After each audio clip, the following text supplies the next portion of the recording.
বাংলাদেশের কোন জেলায় সবচেয়ে বেশি নদী রয়েছে? কোন দেশকে সূর্যোদয়ের দেশ বলা হয়?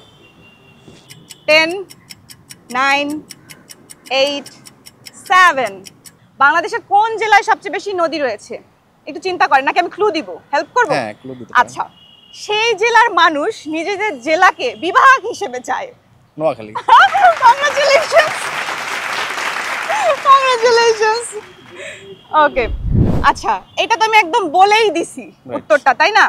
এখন আপনাকে একটু মাথা কাটাতে হবে। শিওর। কোন নদীর দৈর্ঘ্য সবচেয়ে বেশি? বাংলাদেশের কোন নদীর দৈর্ঘ্য সবচেয়ে বেশি? পদ্মা নদী। কোন ক্লু? আশেপাশে দেখা যায়, আজও দেখা গেছে একটু একটু, আজও হয়েছিল। যখন হয় তখন মানুষ চিন্তা করে, ইস বের হব, ইস আসবে, এরকম কিছু। বৃষ্টিকে ইঙ্গিত না করছেন, না না, বাট কাছাকাছি কাছাকাছি। কাউন্টডাউনে যাব আমি, এত ক্লু দেওয়ার পরে ভাইয়া মানে বলে দিছি, খালি এখন অ্যানসারটা বলা বাকি আছে। সে আসছে, সে আসবে, অনেক প্রতীক্ষা মানুষের। আচ্ছা, আসবে না আসবে না, আমরা তাকে দেখি, তাকে দেখছি। কাউন্টডাউনে যেতে হবে ভাইয়া। 10, 9, 8, 7। শীতলক্ষ্যা, মেঘনা। কংগ্রাচুলেশনস, বলেই দিছি আজকে মেঘ আসার কথা ছিল, আসবে। ওকে, আমি তো আপনাকে বলেই দিলাম ভাইয়া। আচ্ছা আচ্ছা, আমি বৃষ্টিকে গেস করছিলাম। না, আসার আগে আমরা অনেক চিন্তা করি। ওকে ভাইয়া, কংগ্রাচুলেশনস। ওকে, এবার কিন্তু ভাইয়া আমি খুব বেশি ক্লু দিব আপনাকে, কিন্তু আমি তো আপনাকে উত্তর বলেই দিলাম প্রায়। রাইট। কোন দেশকে সূর্যোদয়ের দেশ বলা হয়? থাইল্যান্ড।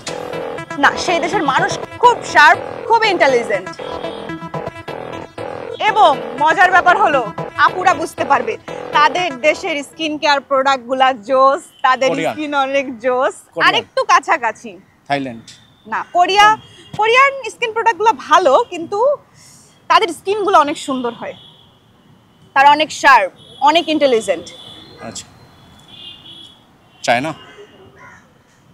ভাইয়া তো জাস্ট উত্তর একটা বলতেছে, ভাই একটা ফিক্সড করতে হবে, এবার একটা উত্তর দিতে হবে। আমি আবারও বলছি, তারা খুবই ইন্টেলিজেন্ট, খুবই শার্প। নরওয়ে। এবার কাউন্টডাউনে আমার যেতেই হবে। 10, 9, 8, 7, 6, 5, 4, German. 3, 2, 1 and 0. We are extremely sorry ভাইয়া। আচ্ছা ভাই, টাকাটা ব্যাক নিয়ে নিতে হবে আমাদের। ওকে ভাইয়া, থ্যাংক ইউ।